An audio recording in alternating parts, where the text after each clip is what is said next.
Good morning everyone, কেমন আছো সবাই? আশা করি সবাই অনেকটাই ভালো আছো। আমিও কিন্তু ভীষণ ভালো আছি। আমি লিপিকা, তোমাদের সবাইকে লিপিকার কল্পনায় অনেক অনেক ওয়েলকাম আর অনেক ভালোবাসা।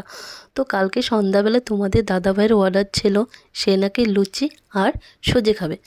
তো রাজার হুকুম সারা কপে আছে না কথাটা, তো তার জন্য বানিয়ে ফেললাম সুজি। আর দেখো কাঁসার থালে কিন্তু আমি একটু ঘি মেখে নিয়েছি, ওখানে সুজিটা রেখে দিয়েছি। আর হয়তো কেউ কেউ বলতে পারো যে সুজিটা এত শুকনা কেন, অ্যাকচুয়ালি তোমাদের দাদাভাই সুজিটা শুকনা খেতে ভীষণ ভালোবাসে, দুধ দিয়ে বানিয়েছি।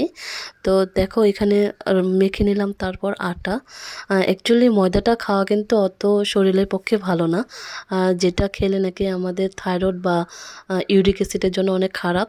সেজন্য আমি এখানে আটা মেখে নিয়েছি, প্যাকেট আটা। তো দেখো এখানে লুচি বানানোও কমপ্লিট। তো লুচি সুজি আর তারপর বানিয়ে ফেললাম একটু চা, আর তারপর দিয়ে দিলাম তোমাদের দাদাভাইকে খেতে।